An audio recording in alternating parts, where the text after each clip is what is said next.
Oh yes, I'm seeing more frames. Oh god. Oh god.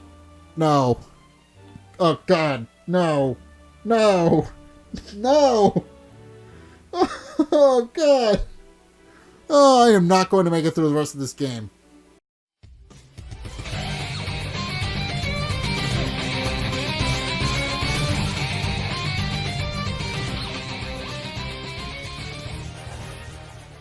Hey guys, Zack here, and welcome back to Layton's Detective Agency. So, I owed you guys an episode every month. That was 2 months ago, so I'm overdue. Let's get into it.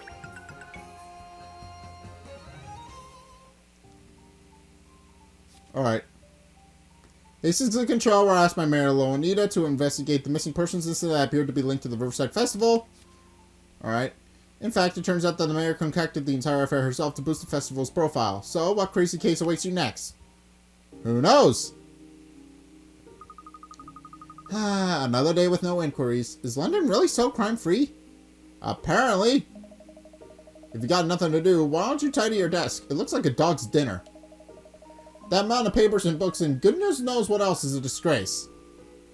Alright. Thank you, Cheryl. Don't you worry, Cheryl. I have a system. I know exactly where everything is. So you claim. Miss Layton. Miss Layton.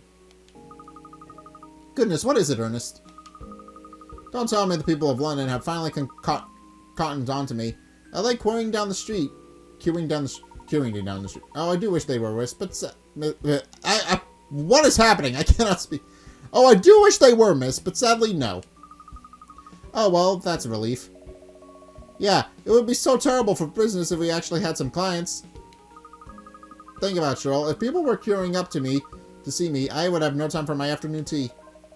We need to get you some motivational training. It's not about being motivated. I'm holding back so I'm ready to respond with pep and verse when the situation really demands it. Now then, what was it you wanted, Ernest? Well, don't be surprised, miss, but I've won. A pair of tickets to the exclusive pre-screening of the new film, A Naval Advance, No Sub for Love. Okay. Well, we already established last episode that Ernest has a thing for Cottrell, so, doesn't surprise me in a little bit, at least. Really? That's great, Ernest. So I was thinking, perhaps you and I could go together, maybe? I mean, well, not as a work thing. I don't know. Oh, please, miss. It's a Maverick Director film. I better be spiffing. Maverick Director? Okay, funny joke. Funny puns. I love the puns. I really do. But now is not the time or place for it. My camera was not centered. Oh my god, everything is going terribly. Maverick Director? Is he a famous filmmaker or something? Well, his name is a pun, so I can't imagine that would take very hard to get famous for. Oh yes, he's the man of the moment in the film industry, miss. He breathed new life in the whole romance genre with seminal work. Edie, the Extra Hungry Terrestrial, and Attack of the Munchies. If that's a real film, I'm a professor of archaeology. It's got everything, Cheryl. Suspense, drama, animal romance. Really, words can't do it justice. So what's this new film of his all about, then? A Naval Advance, No Sub for Love. Oh, it's about love and emotions, and it's packed with edge-of-your-seat action. And apparently it has a real twist at the end. Well, I think I feel overwhelmed already. The point is, it's a fantastic film, I'm sure. Oh, Ernest. One of these days, Cottrell will look at you as more than just a friend. I promise you this. And there are oodles of famous actors in it, and the scenes are supposed to be incredible, too. I'm sure you'd love it, miss. It really doesn't sound like my cup of tea, Ernest. Oh. Well, that's disappointing. Don't give up, Pinstripes. Keep at her. What would pique Miss Layton's interest? Of course. Well, miss, I've also been giving a coupon for a free portion of the brand new durian-flavored popcorn, but I don't suppose... Popcorn, you say? Durian-flavored? I've never heard... I know what a durian is. I've never had one, though. How does it taste? Let me know in the comments. Is that a good thing or a bad thing? I don't believe it. I'm in. That worked? Really? I'd be glad to go with you in that case, Ernest. Where's the film showing? When do we leave? Now she's straining on the lead to get there. The preview is being shown at the Savoy. What's that, a famous cinema? Rather, the Savoy Theater is known by film buffs all around the world. It's used to just be a run-of-the-mill cinema, but about 10 years ago there was a huge renovation and it was turned into a luxury theater. Since then, it's attracted all manner of cultural figures and celebrities from London. It's considered the heart of British cinema now. Really? The cinema of choice for London's elite. Now I'm interested. Okay. The popcorn is such a famous cinema is surely going to be to die for. But the film's what's exciting, miss. Leave it, Pinstripes. We all know by now that cat's ruled by her belly. Of course, yes. A previous screening at such a prestigious location is going to be a big event, obviously. Oh, it is. I heard that as well at the lucky winner like myself. All sorts of VIPs have been invited too. Really? Well, in that case, I'll have to dress up. You're already wearing a dress. I mean, I'm not sure how much more sophisticated you can get. As what? I was thinking I'd just go dressed as I am now, actually. Well, not me. I have to make more of an effort. That's not what a gentlewoman does. I'll go and change now. Just give me a minute. Oh, Miss Layton, it's starting very soon, so, please hurry, if you can. Just give me a minute, she says. I know human minutes are longer than dog minutes, but this takes the biscuit. She has been rather a long time, hasn't she? If we don't hurry now, we're going to miss the show. Here I am. Sorry to keep you waiting. How many outfits did you try on, Cow? Aroo! I say, miss.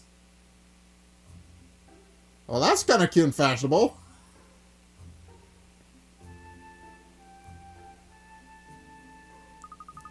What do you think, Ernest? Cheryl? Do I look silly in this dress? Silly?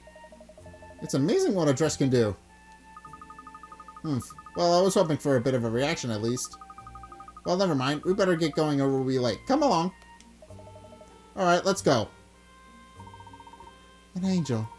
Miss Layton is an angel. That's adorable. Ah. Can't imagine this not going terribly. Case 3, the stolen kiss. I'm already confused. I mean, I watched JoJo's Bizarre Adventure, so I know how somebody steals a kiss, but still a little weird. Here we are, miss, the Savoy. It is grand, isn't it? Gaudy, even. I've never been inside before, actually. I'm a little nervous. It's only a cinema. Yeah, come on, Pinstripes. Are you a man or a mouse? Because she'll eat you if you're a mouse. She'll behave. This isn't just something to be nervous about, Ernest. It's not like when I have to add another book to the teetering pile on my desk. Tidy up! Fair enough! Bad dog. Anyway, enough of that. There are lots of people here, aren't there? Have they all won tickets, do you suppose? I expect so. It's almost palpable, isn't it? How everyone's dying for the film to start. I know I am. Oh, look, miss, over there. Isn't that Emiliana? That's the lady that hates us, right? So it is. I wonder if that means something's happened. She could be here investigating. I haven't noticed any kind of commotion or anything. If there was an incident, that would liven things. Never mind. Let's just go and get the information from the horse's mouth. Alright. Ah. I forgot I got a daily bonus for this. Good evening, Emiliana. Cottrell, what are you doing here? Ernest here won tickets to see some lovey-dovey film or other, so I decided to come along with him. But the question is, what are you doing here, Emiliana? Has there been an incident? No, I'm not here on police business. I've come to see the film as well.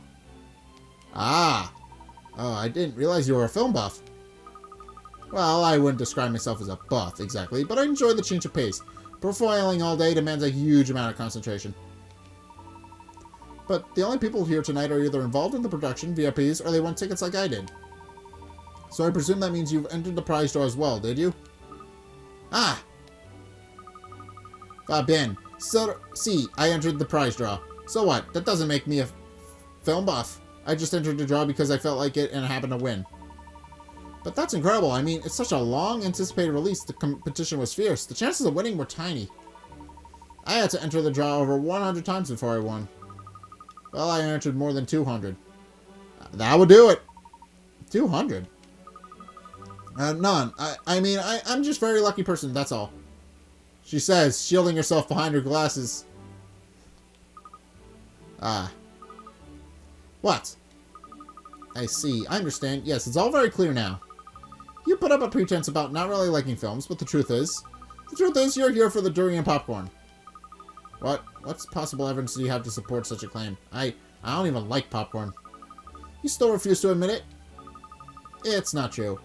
I'm not going to stand here and argue with you all night, Cottrell. I'm going in now. Oh yes, so should we. I'll just get out our tickets. That is an ugly bouncer. Hey, yes, hello, sir. You're having a good evening, yes? Yes, this is rather delicate, sir. You see, yes, I'm afraid that dogs are not permitted in the theater. Yes. Eh? Yes, and you see, this ticket is only valid for 2 persons.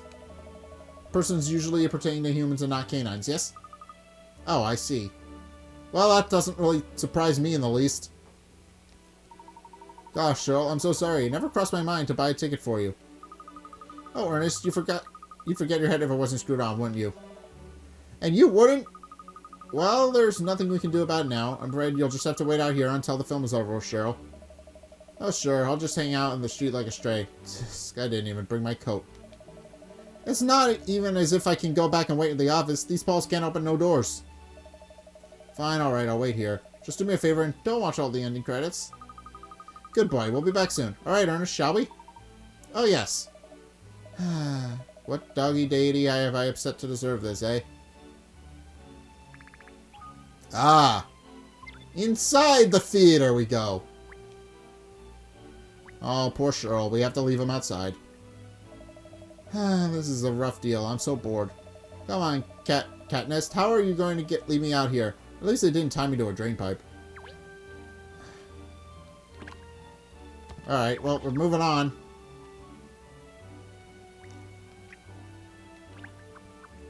Alright, there we go.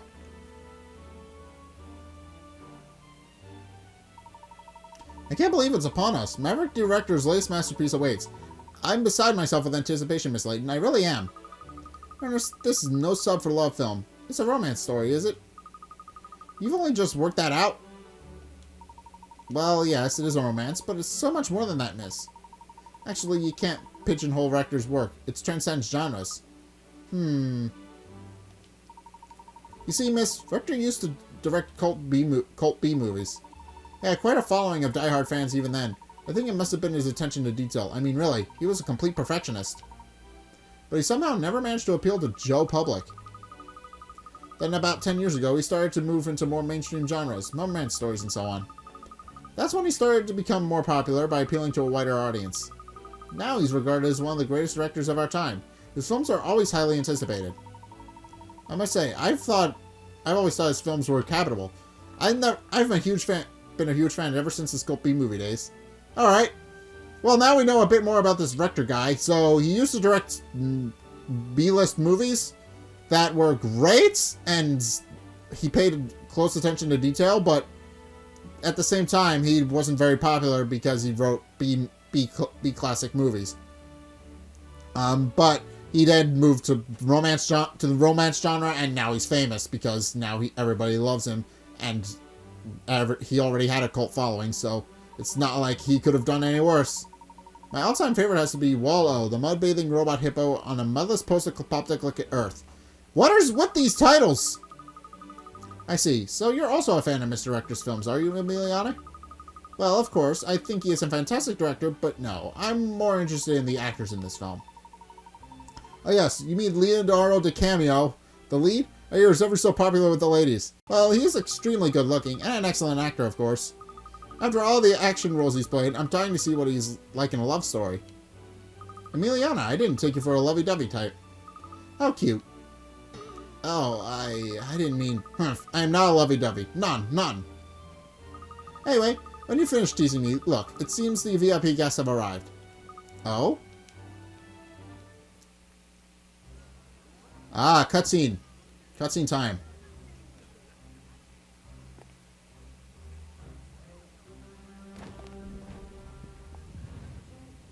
Hey, look! Wow! It's the dragons! Well, London's wealthiest would be a keyhole like this. The Dragons? That's a weird name. Every one of them looks very well off. Who are they all? You are very poorly informed, Cottrell. Everyone in London knows who they are. They're known as the Dragons. The 7 Dragons of London. 7 Dragons? Yes, some of London's wealthiest residents. Moguls in media, finance, transport. Between them, they really control the city's economy. Although some of them do come from wealthy families. It's really only in the last 10 years that they've become so well known. Oh, not very long then, especially in a historic city like London. True. And of course, it's not just people in here in London watching them. The whole world's eye are trained on the 7 multimillionaires.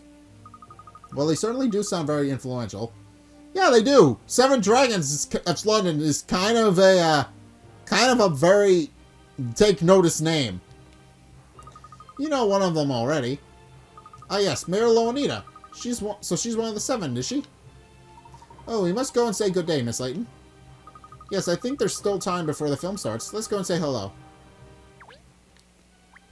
Hi. Good evening, Paper. Cottrell, I wasn't expecting to see you here. No, well, in truth, films are my thing. I'm here for the popcorn. Haha, I don't doubt it. I didn't realize you were one of the 7 Dragons of London. Well, that's really my father's influence, but I don't think of myself as a millionaire. I think of myself as London's mayor, nothing more. That's a very worthy title. Not everyone has what it takes to be a mayor in a city like this one. You're too kind, Cottrell, but it's always nice to receive a compliment. Now then, there's someone I'd like to introduce you to. This is a friend of mine, Mr. Phineas T. Barnone. Phineas T. Barnone, okay. Howdy, it's a real pleasure to meet you. So, you're this Cottrell Layton I've been hearing about, eh? Ha ha ha! Pepper told me all kinds of stories about you. All good. Haha, all good, don't you worry. I've been just dying to meet you. Well, it's an honor to meet you too, Mr. Barnone. You're the VIP guest list, I presume. Haha, VIP guest list? That's a good one. You'll be saying I want a ticket next. Oh, so in what capacity are you here then? I was under the impression you either had to win a ticket or be invited especially. Haha, you don't have a clue who I am, do you? Well, I'll tell you what. I'll set you up a little puzzle. If you can solve it, I'll fill you in. Puzzle time? Okay, apparently. Fortune teller fiasco. You decide to visit a fabulous fortune teller, but it turns out you can't decide your own fate with a little bit of brain power. If you stack all the cards onto the discard pile, you'll have good luck. The only rule is that you must either follow, number, or suit when placing a card on the pile. So get stacking and take control of your own destiny. Ah.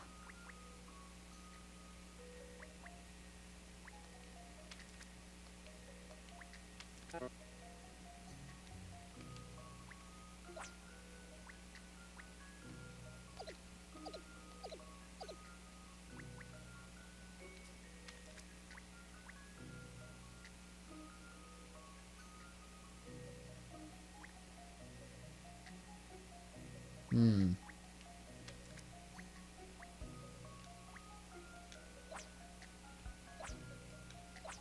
Hmm.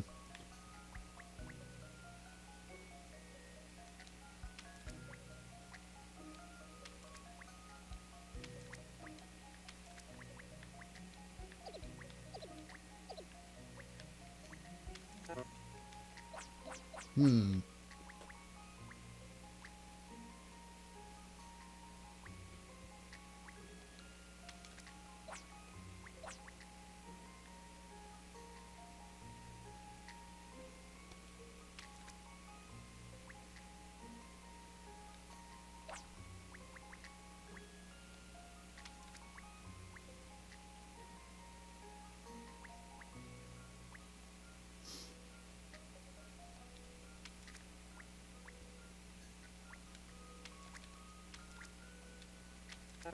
Okay.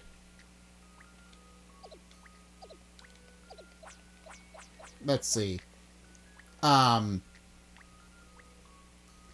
have to stack them one by one, right?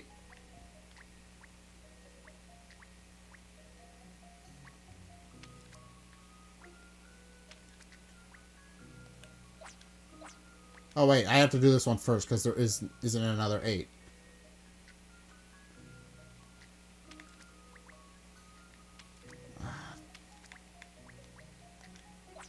No, I want this.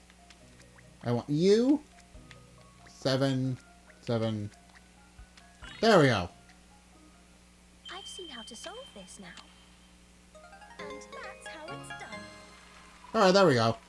What's the solve? You did it. The swirling mists of your future are clearing. I see. I see a heart card. You're about to find love. Ah. Alright. Garlic soup. Haha, they told me you were good at puzzles, and they were right. Sorry, I wasn't trying to test you or nothing. I just wanted to see it with my own eyes. See, I'm a big fan of detective work. Well, I hope I didn't disappoint you. On the contrary. So, we had a deal, didn't we? Let me tell you about me. Ha ha ha. I'm the manager of the Savoy, you see. The Savoy being the greatest darn theater in the West End, bar none. Ha ha ha. I'm the one who put up this screening. Oh, you mean you own the Savoy? Yes. That's right. Now, are you Blue Pip's little festival plot out of the water? Ha ha. I was wondering what kind of girl you were, and now I see. Mighty fine.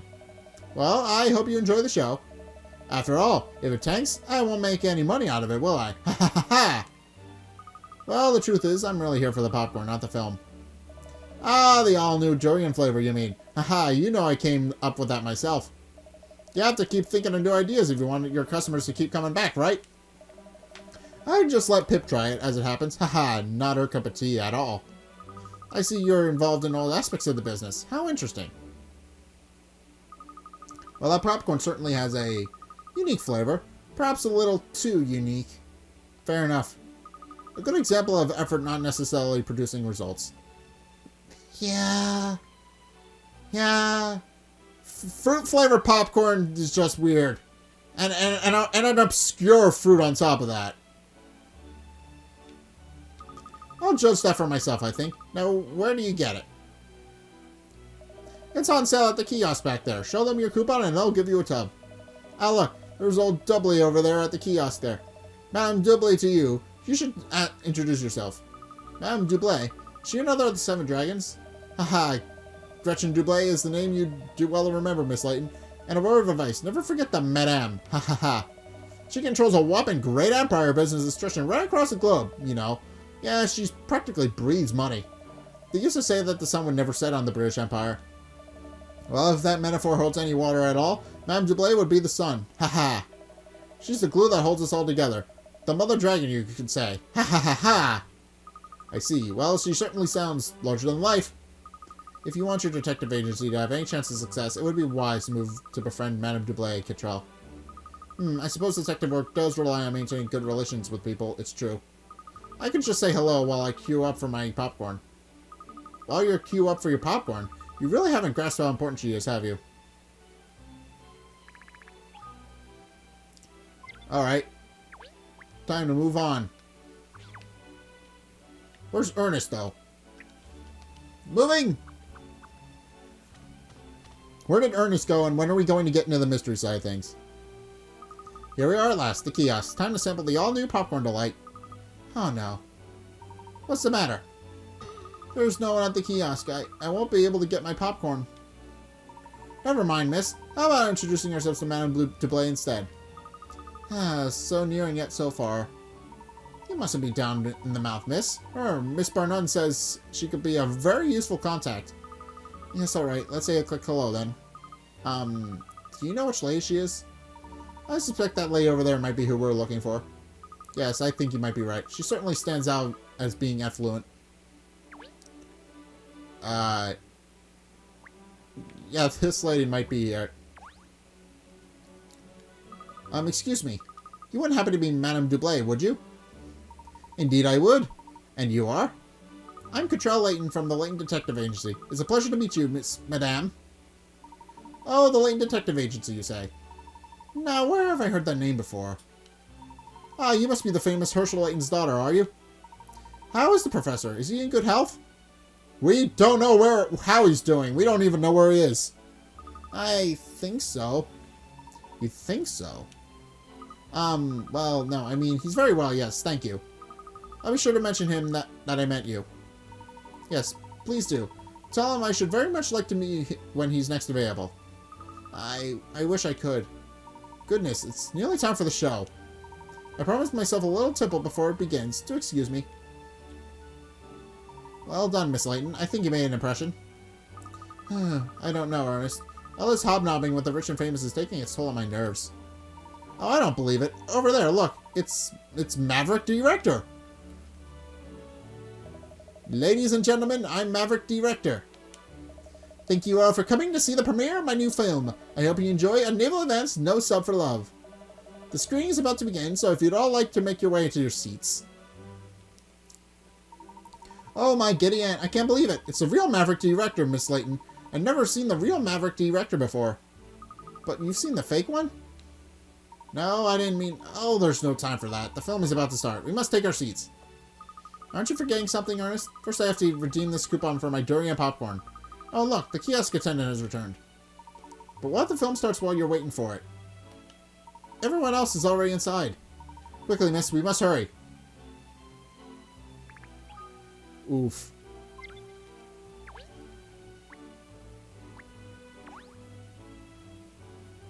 Oh yes, sorry for the wait, ma'am. We have a full house tonight, and with all the VIP guests demanding attention, yes, it's been quite busy, I'm afraid. I see. Well, anyway, I believe this coupon entails me some free popcorn, the new durian flavor? Ah, yes, that's correct, ma'am. However, the feature is about to begin, I think, so, yes, please take your seats immediately. I'm sorry, miss, but we really must kill it now. Yeah. Cat, you'll be fine. You can go without food for 5 minutes. It'll be fine. I promise you.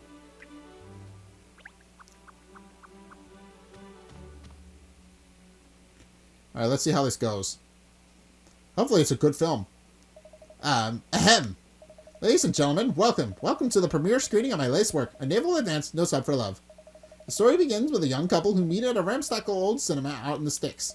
The man wants to become a film director, whilst the girl nurses her dream of being an actress as she waits the table in a local cafe. A turn of events sees a pair of luxury cruise ship together, and they fall more and more in love as time goes on. I see a personal connection here. Anybody else? I see a personal connection between Mr. Rector and the Leonardo DiCaprio knockoff. So, yeah. But then something terrible happens.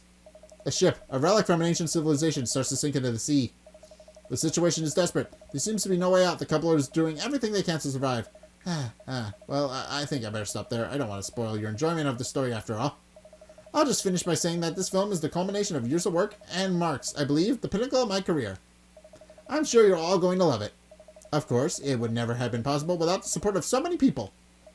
The fantastic actors, the cameramen and women, the sound crew, my assistant artistic directors, the editing staff, and above all, my wife, who has been a constant source of encouragement and never stops believing in me. I'd like to say an enormous thank you once again and everyone involved in the production. So without further ado, I present to you Untitled Chapter, No Sub for Love. Okay. Oh! It's an actual movie.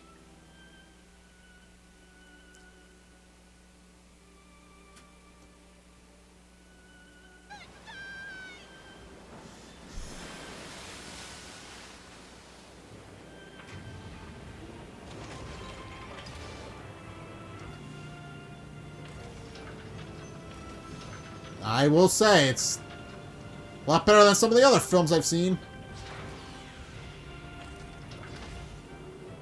So is the ship a transformer then?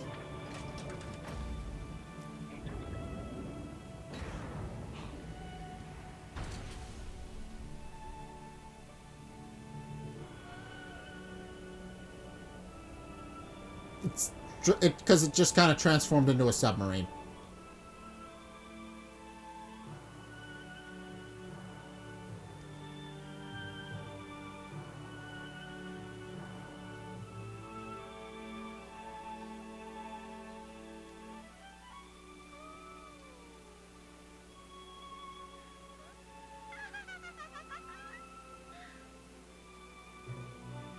Is this the stolen kiss? Yes!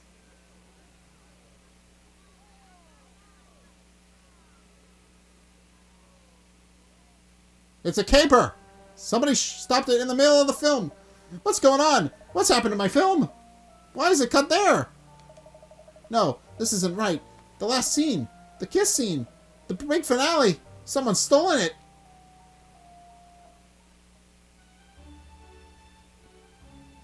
And he's a perfectionist, so that can't be going well. Excuse me, Mr. Burnham. Has everyone left now? Yep, that's the end of that.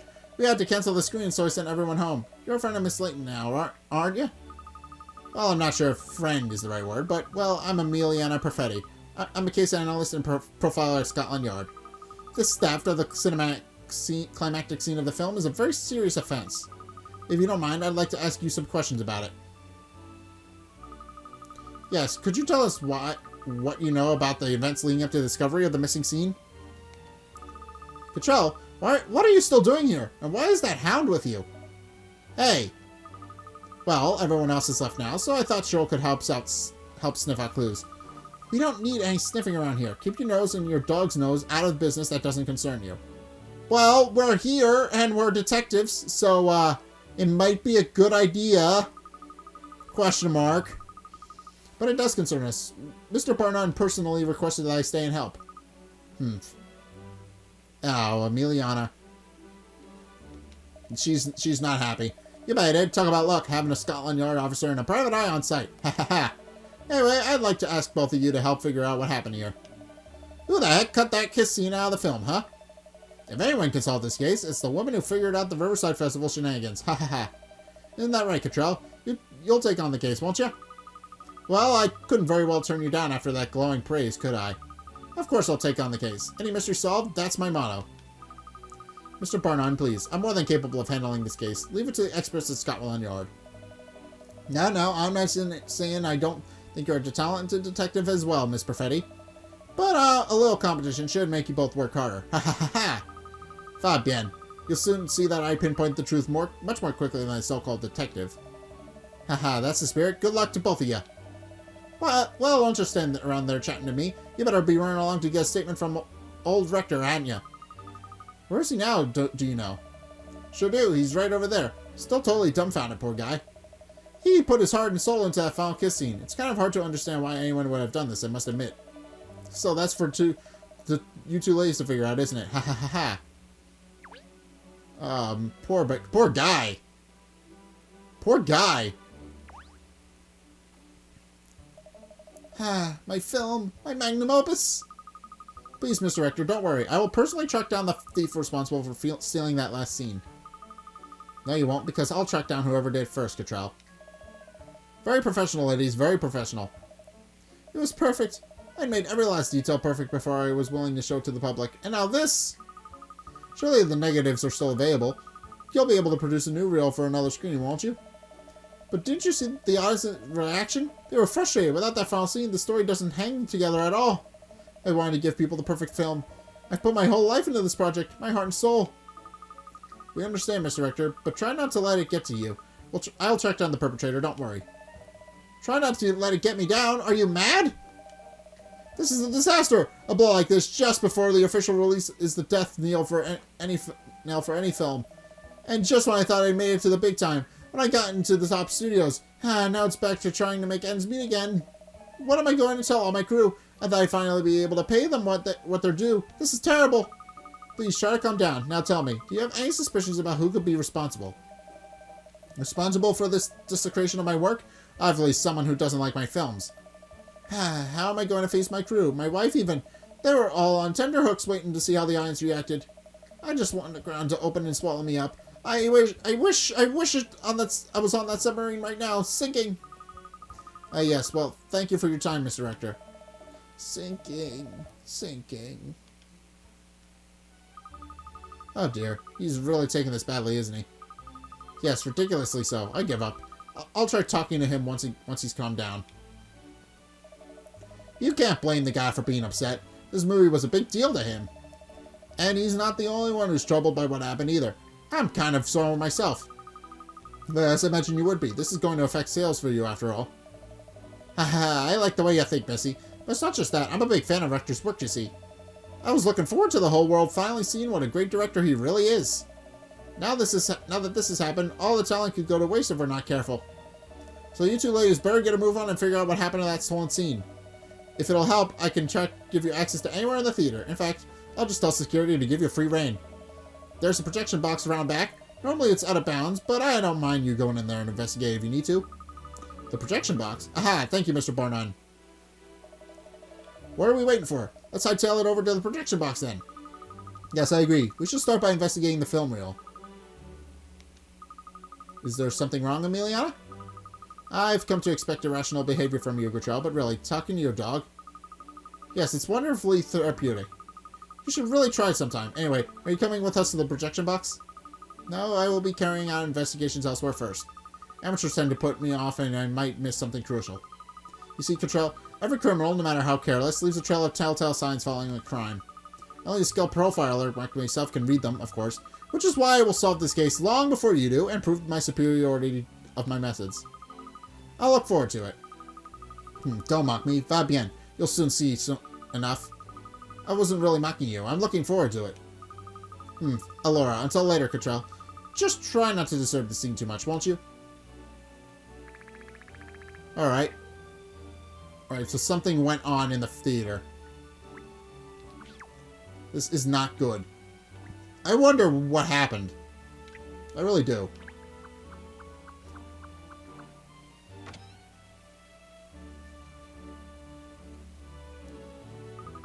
So this is what the inside of a projection box looks like. What a lot of machinery. Excuse me. Authorized personnel only in here, please. I'll have to ask you to leave. I wonder what this machine does. Stop! Don't touch Albertina! Albertina? He names his projectors? Yes, Albertina. She's brand new. If you touch her, you could put her totally out of alignment. She's very cranky. Not like old Rosalind there next to her. She's much better behaved. Bulletproof she is. Albertina is delicate. Uh-oh. Wacko alert. This nutjob's named all of his equipment. Albertina and Rosalind, what lovely names you come up with for your machines. Don't touch. Please, I'm going to have to insist that you leave now. It's alright. Mr. Barnon gave us permission to investigate in here. Investigate? Sorry, I wish I could have Sorry, I should have introduced myself. I'm Gatrell Layton of the Layton Detective Agency. These are my assistants, Ernest and Cheryl. We're investigating the disappearance of the final scene of No Self for Love. Would you mind telling us who you are? I presume you're a member of the technical staff here at the theater? Oh yes, I'm Seymour Frames. Oh god. Oh god. No. Oh god. No. No. No. Oh god. Oh, I am not going to make it through the rest of this game. I'm the sad voice person. I see. And what do you do? Well, miss, the projectionist is responsible for setting up the film and controlling the equipment during screenings. I must say, it sounds like a rather spiffing job. Just think of all the film you get to see. Yes, but he would also be the prime suspect of this heinous act. Don't make light of it. Being a projectionist carries huge responsibility and demands incredible attention to detail. I have to keep a constant eye on the running of the film, fine-tune all the machines, and make sure the projector is in exactly the correct position at all times. There's never any downtime in my job. I have to spot all the motor cues and make sure I'm ready for the real changeovers as well. Golly, that sounds awfully complicated. It is. But I wouldn't have any other job. I'm happy in here, surrounded by my machines. But people always think it's a dawdle, and it's not. It sounds like he's more interested in the machines than the films they're showing. Yes, I think we need to ask this Mr. Frames a few more questions.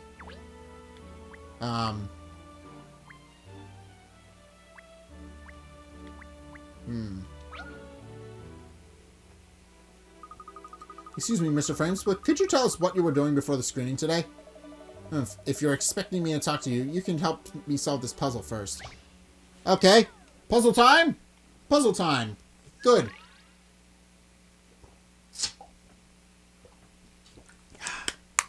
Alright, let's see what it is. A little girl's favorite toy has been broken. You found all the bits, various chips and wires, but you need to work out where on the circuit board they go in order to fix the toy. Press and hold A to pick up a component and move it around. Press L or B to rotate to the component you're currently holding. Wires can't cross each other, but the chips can't have anything running over them or the toy won't work. Okay, so no running the wires over the chips. Aha! There we go. So, in conclusion, still no patch on Miss Layton, of course. Alright, there we go. That took a minute. You did. Fixing the toy was a piece of cake to get the electronics whiz like you. And the little girl is over the moon to have her precious toy working again. That took a lot longer than I was hoping it would, but... Okay, that was pretty impressive. So, you'll talk to us now? I'd like to know what you were doing before the screening today. Fine, alright then. I was seen here, of course, making sure all my machines are in tip-top working order. So, you were the one who actually ran the film.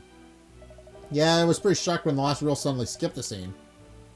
And would you have any idea who might have stolen the kiss scene? No, not really. I mean, I don't really care. It's only a film, for goodness sake. Yes, about that, Mr. Frames. Even though you work in a cinema, you give the impression you don't really like films. Is that right? Obviously. It's the machines I love. Give me Albertina and Rosaline here over Super Film any day. Well, that reminds me. I've got to get Belinda cleaned up. You guys can't let the spare equipment get dirty just because you're not using it. This chap certainly does love his machines.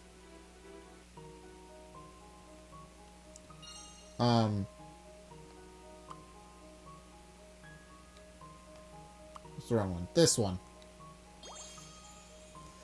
Alright. So whoever was in here couldn't have stolen it. Projectionist Seymour Frames has named all of his beloved equipment, but has little interest in films. Before the screening, he was in the production box preparing. Alright. Alright, so we know that.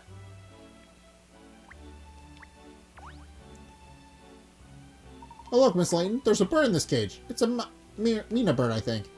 I thought it was a raven at first. Raven mad, like someone else in this room. Mynas are talking birds, aren't they? Yes, that's right. I bet he can say all those kinds of things, can't he, Mr. Frames? Yeah, I've taught the Major quite a few. Why don't you introduce yourself, Major? Come on, say hello. Hello, I'm the Major. Major Myna. Major Myna. He really does talk. So what? Myna birds too. Dogs on the other hand, now that's something special. Would you mind if we tried to get him to say something? Sure, go ahead. He's pretty sharp. He'll probably talk to you. Oh, goody. Come along, miss. Let's try. This will be such a lark.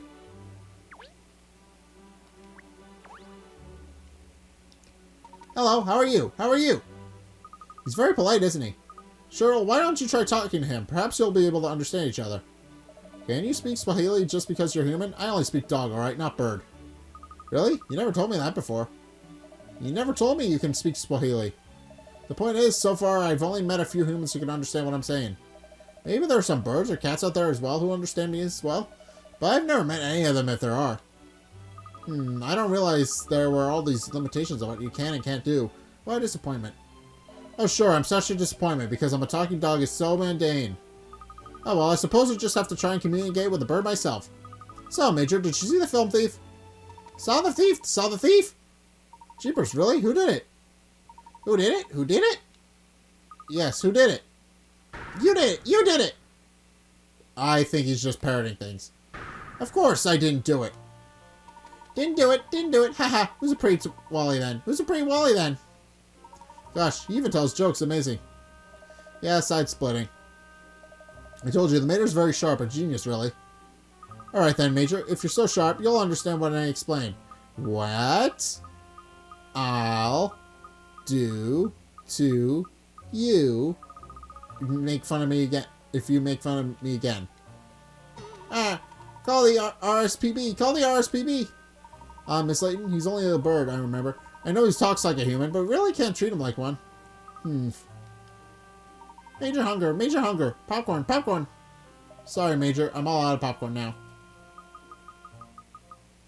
Oh yes, of course. What is it, miss? Have you cracked it? Have you seen into the heart of the case already? No, she's just remembering that there's popcorn. No, this is far more important than that. Oh, really? I forgot all about the new Dorian popcorn I wanted to try. I do it. Yeah, she figured it out. She figured something else out. Myna bird. Alright, we got two pieces in the same place. That's kind of interesting. Alright. Frames abroad his pet Myna bird called the Major and brings us to work with him in a cage. The bird can speak, but it's unclear whether he can understand humans.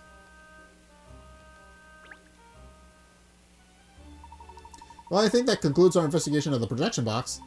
And other than the machine-mad Seymour Frames and his pet Myna bird, nothing seemed to stand out as being unusual. Yes. Gosh, you certainly seem to be deep in thought, miss. Are you figuring it out when those little gray cells of yours, as Inspector Hastings calls them? I've got it. I know exactly where we need to head next. Without a shadow of a doubt. The snack kiosk. Seriously? Yes! Because we've established this. She thinks with her stomach. I refuse to leave without my free popcorn. I can practically see the little kernels of corn popping around inside your mouth at the moment. Miss, we have to focus on the case. The head of the great Layton Detective Agency, with all of its proud history and tradition, can't be distracted by such things. What history and tradition? Can't only just set the place up.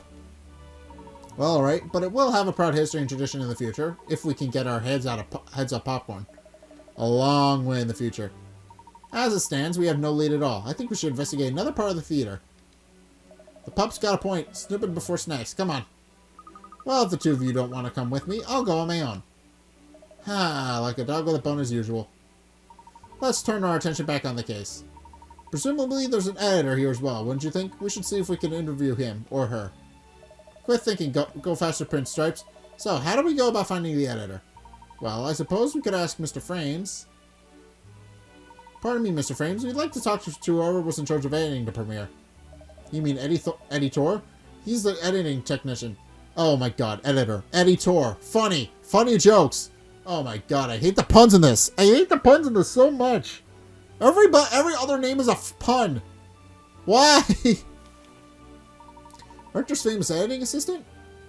Yeah, he's one of the most senior members of Rector's crew. He's here for the screening today. Well, given that it's an editor's job to cut and splice the film, I think we should speak to him. He may very well know something about the missing kiss scene. Where can we find him? Good question. I don't know where he disappeared to after the screening. That's suspicious. Perhaps he's still in the theater. Let's go and ask if anyone's seen him. That was a burp. Sorry. Alright, as soon as I got my popcorn, we'll go on a hunt for Mr. Tor. Let it go, cat! Maybe it will be quicker in the long run if we just go to the snack kiosk now and get it out of the way. Very well, miss. You win. Let's head for the kiosk. Alright, well...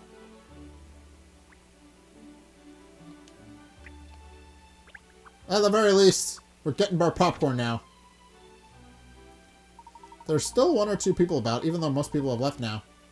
Never mind that. It's popcorn time. Now, I just need to give the coupon Ernest has to the member of the staff of the kiosk, and the Durian Delight will be mine. Obsessed. You're obsessed.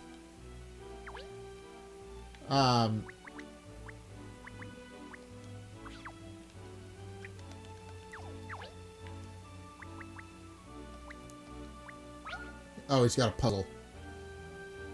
Yes? What can I do for you? Oh, aren't you the chap who showed us into the theater before? Yes, all the other staff members were individually assigned to take care of our VIP guests. So yes, we are a little short of hands for the usual running of the theater. Yes, I'm having to do everything myself. Greetings, theater goers, showing them to their seats. Meaning the snack kiosks, cleaning. Yes, I can't get be in enough places at once. Gosh, you sound awfully overworked. Like someone else I could have mentioned. Answering the phone, making tea, cleaning the office, helping with investigations. Sound familiar, Pinstripes? Oh, I don't mind. I'm very proud to be able to help such an esteemed detective as Miss Layton. You are? Well, I'm sorry to trouble you when you're obviously so busy, but I'd like some durian popcorn, please. Here's my coupon. Yes, of course. I'd be delighted to serve you, except that I'm terribly sorry, but I can't. You see, yes, I'm afraid the daily special popcorn is all sold out, yes. I knew I should have come earlier. It was always going to go quickly, such a knockout flavor. Oh yeah, anyone could have predicted that. However, yes, I do have something else I could offer you instead. A puzzle! Alright. Another puzzle. More puzzle time. Six of one.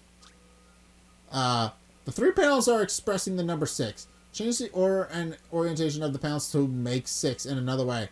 Not 1 plus 5 or 5 plus 1.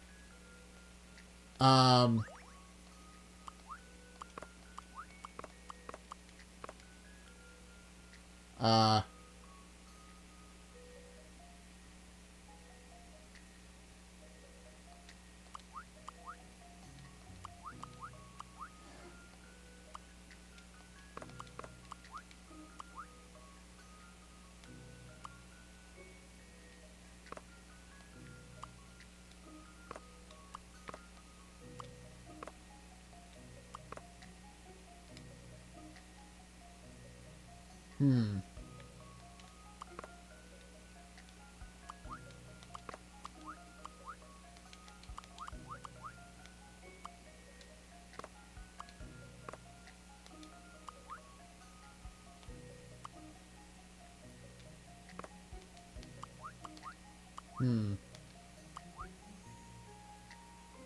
I get it.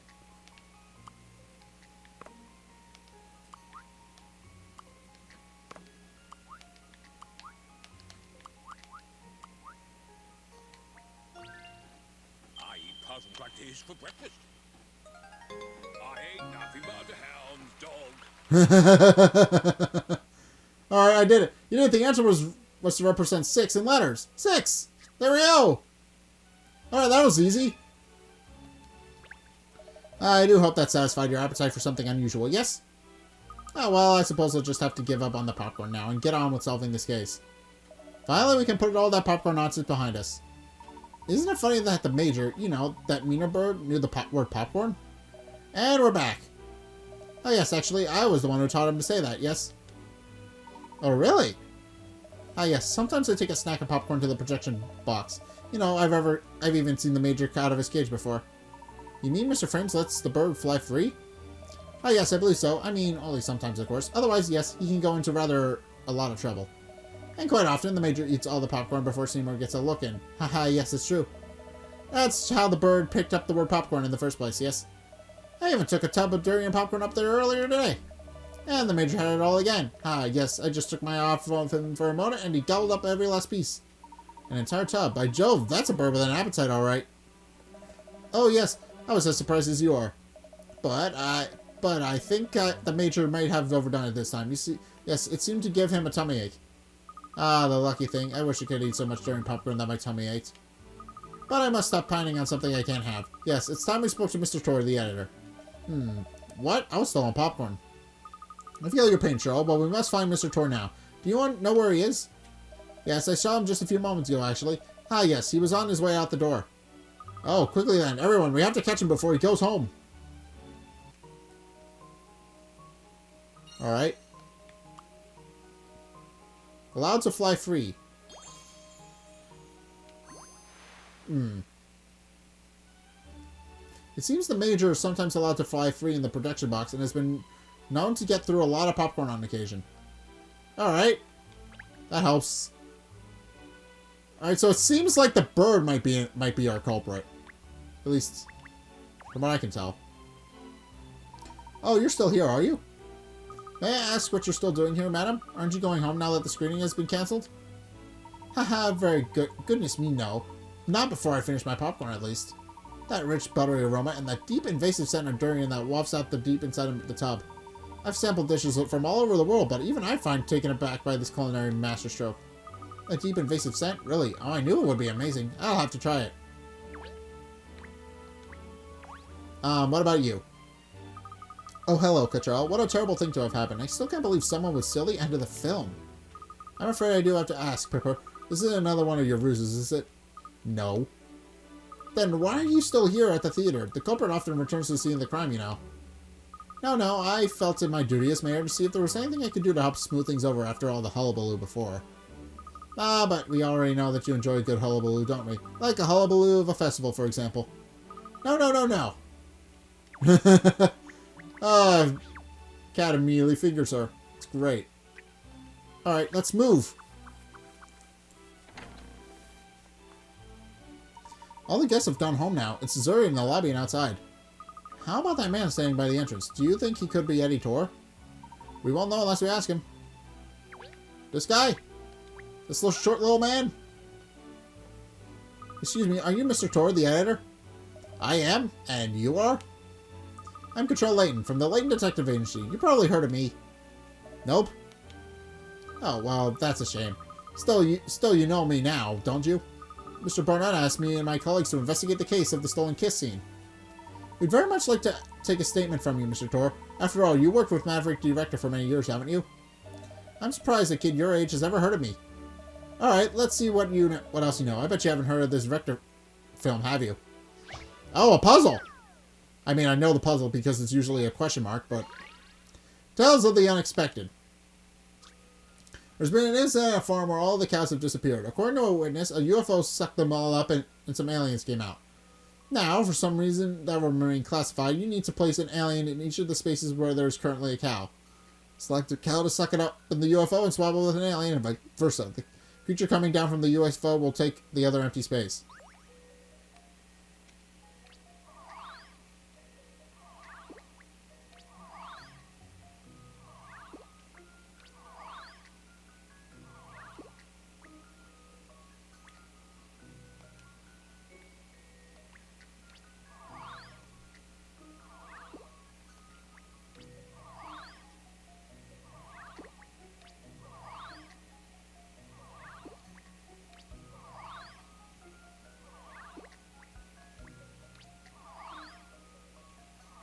Okay.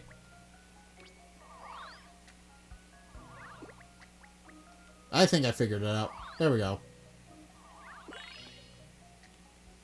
If you'll entertain my idea here. That's a relief. I wasn't entirely sure. Alright, there we go. That's easy. Yeah, did it. Looks like the aliens just came to have some fun. With the night drawing to a close, you waved them goodbye as they set off home. Alright. You've solved 16 puzzles. Alright. How did you find it? Not a bad action thriller, eh?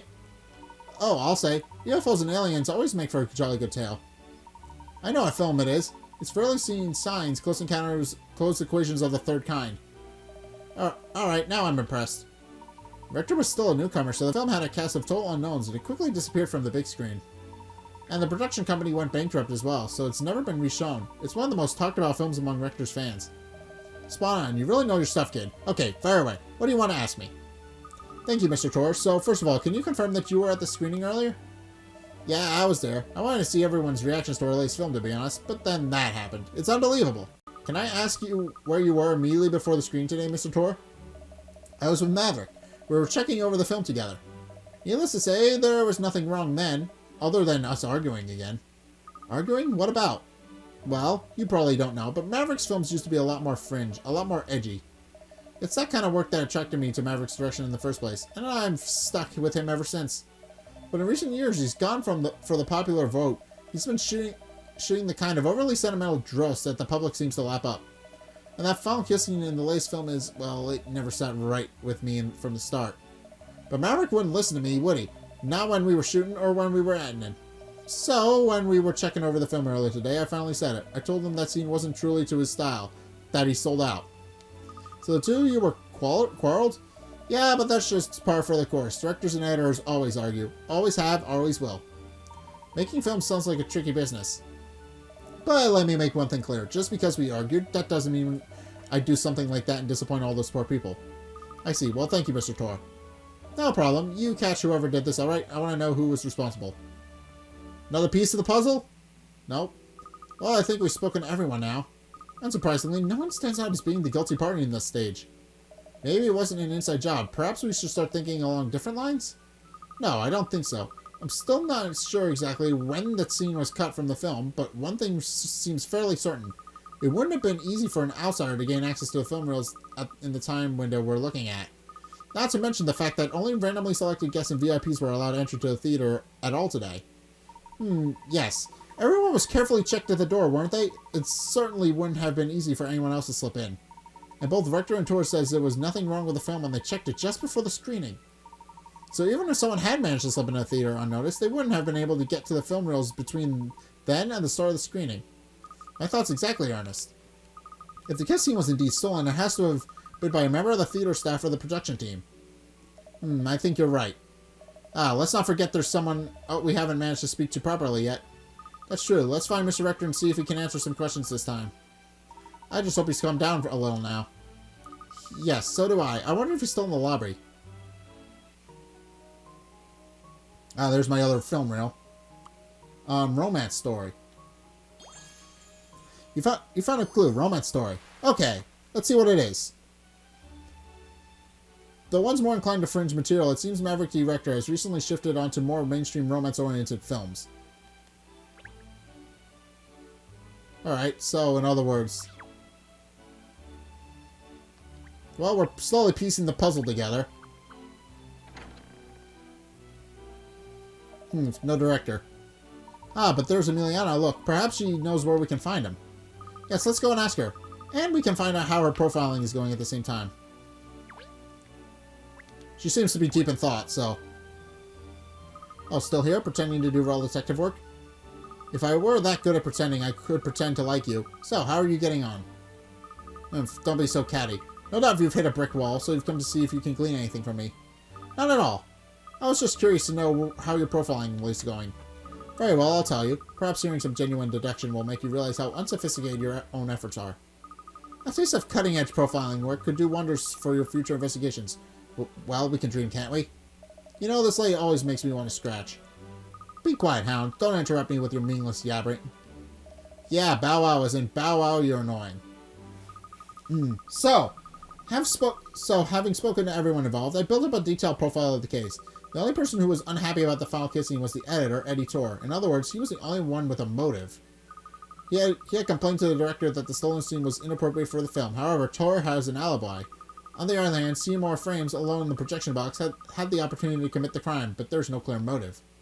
Frames is crazy about his machines, but has little or no interest in the films he shows using them. Therefore, he had no reason to commit the crime. The logical conclusion of all this is that the real culprit is someone else, someone you have yet to investigate. But who could that be? The only other person with access to the film reels who has not been investigated thoroughly until now is Director Maverick D. Rector. Director? But why? Rector is a renowned perfectionist. His attention to detail is well known. How meticulous he is about such minutiae as at the shape of a cloud is the sky or the sound of waves. And it would appear that the final kiss scene in this latest film has been troubling him for some time. The perfectionist in him, he just couldn't decide if the scene was up to scratch, if it was worthy of inclusion in his magnum opus. He agonized over this right up until the premiere screen today, when finally he made up his mind. The scene had to go. With no time to lose, he cut the scene from the reel and either hid it or disposed of it, all for the sake of his perfect film. That is the outcome of my analysis of all the available evidence. Very interesting. It's certainly a plausible theory, Emiliana. Oh, I wasn't expecting you to accept so graciously. But something about it just doesn't sit right with me. What, do you have a problem with my profiling? It's not exactly a problem, no. It's just something I can't quite put my finger on. Miss Layton's deduction goes beyond logic and reason, you see, Emiliana. They have a magic all their own. Magic has no place in case solving, Ernest. Cotrella's working on a hunch, nothing more. And hunches are unreliable. Well, anyway, I think we should have another chat with Mr. Rector. He was too upset before to give us any useful information. Well, that is certainly true, and the more information we can gather, the better. And talk of the devil, that's him over there, isn't it? Oh, yes, and he's with Mr. Tor, it seems. It looks like something is going on between the two of them. Eddie, there you are. Have you got a minute? Sure. Actually, there's something I need to talk to you about, too. But not here. Can we go somewhere a little more private? How about in the auditorium? It's probably empty now. We should have the place to ourselves. Suits me fine. Did you see that, Miss Layton? They disappeared into the auditorium together. Yes, this is an interesting development. We must sneak in there as well. Well, it seems like they're going at it again, so, that might not be a good idea. Oh dear, you keep playing your private eye games, Cottrell. Some of us still have real work to do. Perfectionist.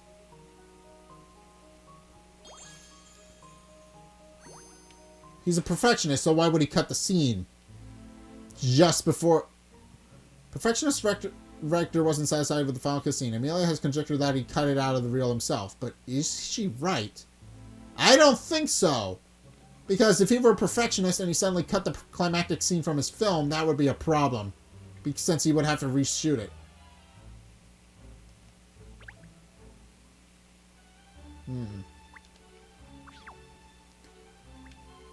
I'm interested. There's only one last piece of evidence to go. That's strange. We all saw them come in here. Where could they have disappeared to? Over there, Cat. There they are on the stage. Hi. Are you kids okay? Are you bickering back here? Alright, Eddie. Why don't you just admit it? You're the one who cut that scene, aren't you? You never liked it. You had a problem with it from the very first day of shooting. Yeah, and you knew that, but you refused to cut it out, you stubborn old fool. There's a director here. Me! If I say a scene stays in, it stays in. Or did I misunderstand the meaning of director somewhere? If you got a problem with the way I make decisions, then this partnership of ours is over. As of now. It's over, you say? Oh, Maverick, you've done it now. Please, let's all calm down and try to talk about this rationally. Oh? Where did you spring from, Layton? Never mind that now. Just take some deep breaths and calm yourselves down. Breathe in and out. And on some more. And a little bit more. That's it. Keep. Are you trying to kill me? Of course not. I'm a detective. I much prefer investigating murders to committing them. Anyway, it's clear that you two have some unresolved issues. Oh, you overheard that, did you? We were just letting off steam about the film, that's all. It seemed like a little more than that. The end of your partnership together? This know-it-all thinks he's God's gift of romance films these days, but his love scenes have always been a total disaster. It's only my editing that saved them all these years. It's thanks to me he's produced so many hits. But does that mean anything to him now? Not a jot. Well, he might have chosen to forget, but mark my words, I haven't. I mean, what about this love scene, I'm interested. What's going on here? A romantic Romeo has come to his sweetheart to a delightful dinner. To add a little excitement, instead of telling him her room number directly, his playful partner took a photograph of every junction along the route to the room and sent them to him. The photos aren't in any particular order, but by studying them carefully, you should be able to work out which of rooms A to E is the correct one. Okay. In the puzzle, there are two different images to consult. One at the bottom left and one bigger one at the right. You can toggle between the two using L and R. Okay.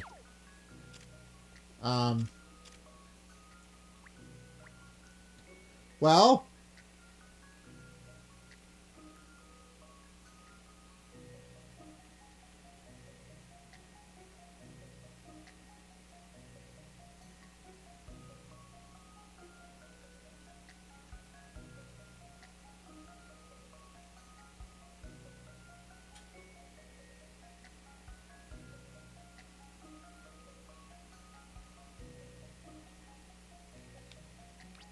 Well, let's see.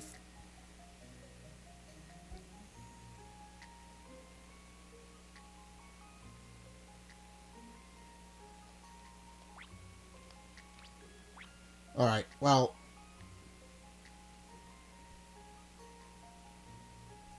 Well, he started there.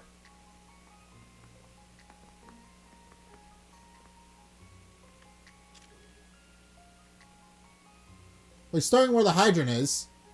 So that has to be the first one.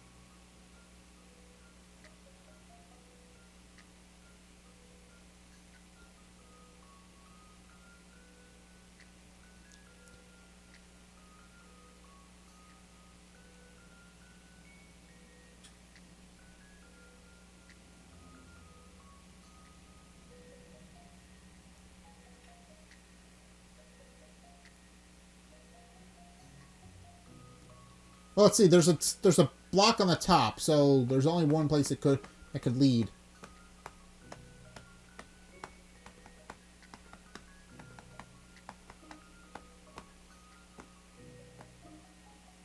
Well, it turns right, so it can only be right.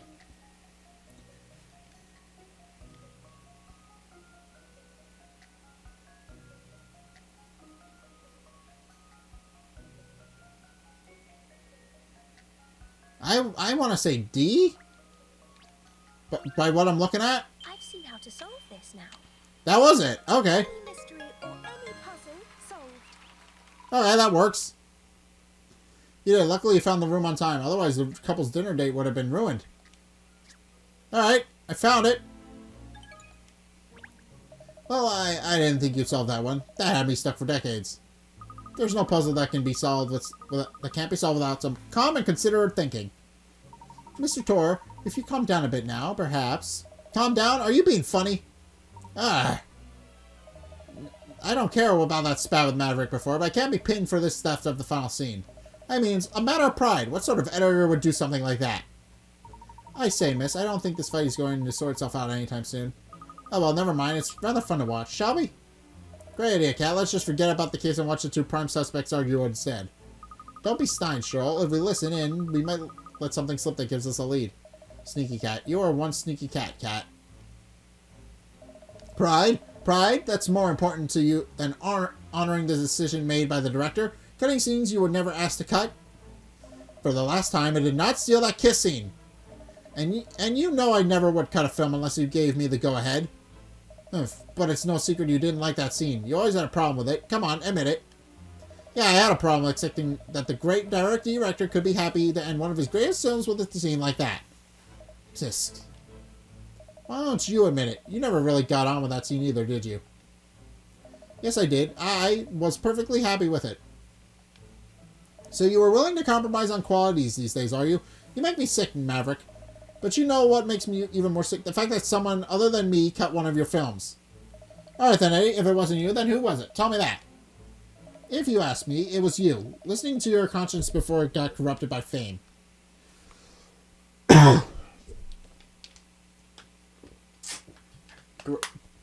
Okay, I just needed to take a drink there. How dare you? Back in the old days, you wouldn't have stopped shooting until you got a scene you were 100% happy with. But now, well, those days are gone. Yes, the days when my films made no money. Look, if I've changed my directing style, it's for you and the rest of the crew. And we're grateful for that. We all appreciate actually getting paid, don't get me wrong. But does that mean you have to make such huge compromises to the production? Does it mean you can't be true to yourself anymore? Look, I know I said your love scenes were rubbish, but the truth is you have shot some good stuff in the past, haven't you? Maybe, but that was a long time ago now. Anyway, Eddie, being too idealistic doesn't pay the bills, does it? That's the bottom line. Fine. If that's your take on it, then there's nothing more to say. Goodbye, Maverick. Yikes, that didn't end well, did it? Mr. Tor walked out. This could be our chance to get some important information out of Mr. Rector. Come on, Ernest, and you too, Cheryl. Mr. Rector, I'd like to ask you 4 more questions, if you don't mind. I'm really not in the mood at the moment, but alright, if it helps get this whole thing cleared up quicker. That was a rather heated argument you and Mr. Tor just had. Are such disagreements between the two of you a regular occurrence? Eddie and I have been a team for a very long time, since long before I made it. So yes, we've had more than a few fights over the years, yes. Back in the early days, we just used to have blazing rows about production issues. Still, it's never gone this far before. We never talked after going our separate ways. Yes, well, one ill word asks another, as they say. If you said things you didn't mean, I'm sure an apology will go a long way to fixing things. With Eddie, I'm not so sure. I hear that you used to make films that were a lot less mainstream, with more fringe appeal, is that right? That's going back a bit now. Anyway, it wasn't like that when I was trying to shoot fringe films. That's just how it worked out. That's how people took my material. It wasn't for everyone. But Eddie really liked my old work, and now that I'm making films for people who actually want to watch, he's not happy about it. You know he's always pressing me not to include that last scene in No Sub for Love, right from the start. Yes, he told me. He said he didn't believe it was true to your style. Not true to my style, huh? That makes it all sound so simple. The truth is, I don't even know what my style is anymore. It's just typical of Eddie, though. He never had any hesitation in telling me what was wrong with my films. Sometimes it makes me so mad, but I have to admit he's usually right. Oh, who am I kidding? He's right this time, too. You mean about the stolen scene? I just wanted it to be real. I wanted to shoot a kiss that looked like it was genuinely from the heart, not just 2 actors playing their parts. But somehow I couldn't get it right. In the old days, I wouldn't have given up. I'd just have kept shooting and shooting until I got the results I wanted. Why didn't you just do it this time, then? You're young. I wouldn't expect you to understand. The fact is, as you get older, you lose that drive you had in your youth. No, you're quite right. That's not something I can relate to. It sounds rather sad, to be honest. So, you're telling us that Mr. Tor couldn't accept the scene you shot? That he cut it from the film without your permission? Yes, that's his job after all, cutting film, and he's very good at it. I can't really say I blame him. This is all my fault. This might be like a strange request after everything that's happened, Miss Layton, but could you try to keep this quiet? Eddie did it for my benefit at the end of the day. I'm afraid that won't be possible. What? But if it comes out, Eddie's career's over. Is it really worth destroying the man just for some sense of obligation to uphold justice? That's not the reason at all. It's because Mr. Tor didn't do it. You see, the fact is, you are his alibi, Mr. Rector. Exactly. You and Mr. Tor were together at all times until the start of the screening, weren't you? And when you checked over the film reels together, you found no problems. So if Mr. Tor was never out of your sights at that time, then however much he disagreed with the inclusion of the scene, he had no opportunity to cut it. I suppose that's true. So someone else stole it then. Well, that's wonderful. Okay, that's interesting then. Miss Layton? Oh, sorry. God, it looks like I have all the evidence I need now. Filmed just before screening. Alright, that's all the pieces. Alright. What is it? Case complete! Okay, we found the secret. What is it? Rector and Tor checked the film reels just prior to the screening. They both found no issues with it, and the last scene was present. Alright. Solve the case! Of course, yes, it all makes sense now. Yeah, and I'm deaf now. That was right down my ear, cat. Miss Layton, have you solved it? Yes, Ernest, I believe I have. Just as every film has a final scene, every case has a truth to glean. And now, I've uncovered both. Oh, well done, Miss Layton. Brava. And what a spiffing verse that was. Ernest, some of the suspects. Gladly, miss, gladly. Alright, we found it. Thank you all for coming, everyone. I have finally ascertained the truth about the stolen crate scene. Really? You have? Who did it? Come on, spill the beans. I want to know who did this to me, and why. And how. That's what I want to know. Why was it cut out of the reel? Tell us, Mr. Detective. Put us all out of our misery, please. Memento, Control. Why have you asked so many people here? It's clearly obvious that most of them couldn't possibly have been involved. Oh, it's much more fun this way. The more people, the more tension. Ha ha ha, I agree with Miss Layton. She's a born performer, that woman. Oh, this is so exciting. Couldn't miss a show like this. I mean, as mayor, I have vested interest in the truth. As the head of the Seven Dragons, I feel obliged to see this case through to its conclusion. Don't need me. Myna roll. And I really don't care what happened in that scene. Can I just go? Come on, Miss Layton. We're all dying to hear the truth about this case and who the culprit is. Let's not rush. This is the detective's moment of glory, after all. True, if this were a film, I'd be having a good suspense track running in the background and really draw it out to build up tension. I think that's what's happening now. So that's kind of a funny joke. Exactly. Now let's get to the case. This was an extremely strange affair from the outset. A final scene stolen from the film on the very day of its debut screening. So what could be the truth behind it? No doubt you all have your own theories and ideas. But I'm not exaggerating when I tell you that the real truth will make it even more outlandish theory of yours seems taste. Because, you see, the truth is always stranger than fiction. Okay, Cat, is this a Shaggy Dog story, or do you actually know who did it? Alright. You couldn't let me milk it, could you? If I had to identify one culprit in this case, it would be you over there. Didn't do it. Yes, you did. I think I figured out where she's coming from, though. Major Myna. Oh, I get it now. When the reels were being switched during the screening, you did a Major Myna poo on the film. A poo? And his poo hit the all-important kiss scene. Is that it? But surely a little bit of bird poo could easily be wiped off the film. Would everyone please stop saying poo?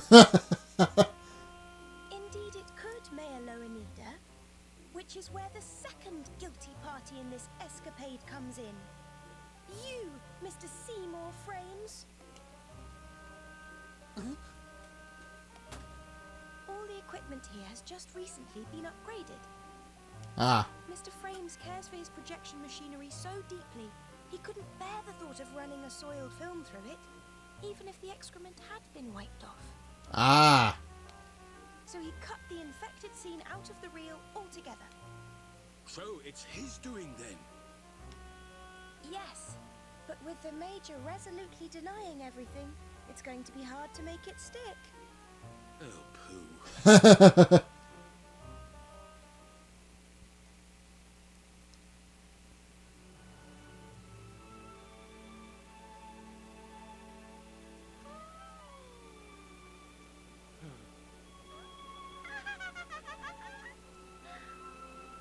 All right.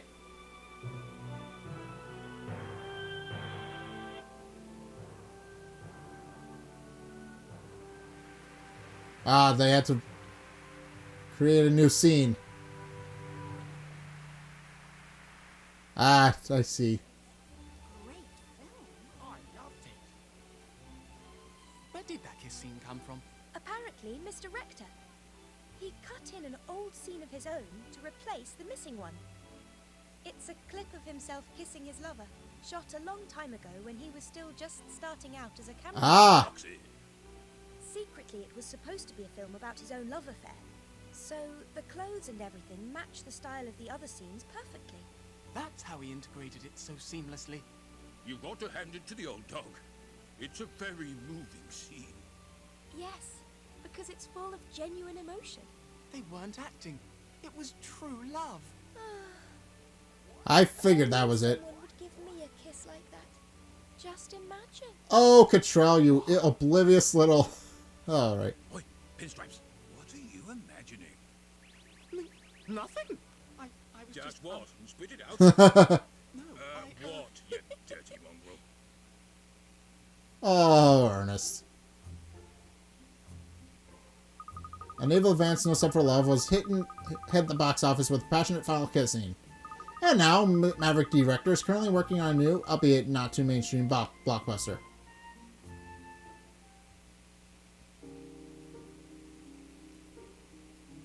How is it? You always stumble on the answer all these cases. Stumble on? It sounds like you think it's just luck, Show. Well, isn't it? No. not at all.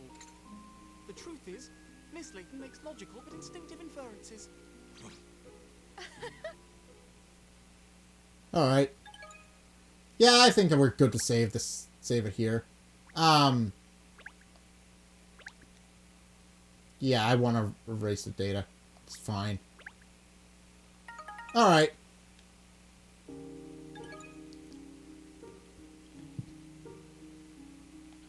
Alright, well, I think I'm gonna leave this episode here. So, as it turns out, that scene was based on his own life. So, it seems like the film was on Mr. Rector's own life and an actual experience he had, which is why it kind of didn't fit his style. So, yeah, that explains why he was so personally invested in that one. That actually makes a little bit of sense now. Alright. So how was his wife going to feel about it, though? But yeah, anyway. I think I'm going to leave the episode here. That went well. We solved another case, which means we're going to be moving on to case 4 in the next episode, whenever that winds up being. But for right now, I'm going to leave this episode here. So thank you guys so much for watching. If you enjoyed, be sure to like, comment, and subscribe. Also be sure to follow me on Facebook and on Twitter in the description below. And also on Patreon in the description below as well. It's only a couple bucks a month. It really helps me out. And I would definitely appreciate it if you did that. There's also a bunch of perks in there that are my way of saying things. So help me out and I'll help you guys out in turn. But anyway, thank you guys so much for watching. And until next time, I will see you guys in the next video. Peace!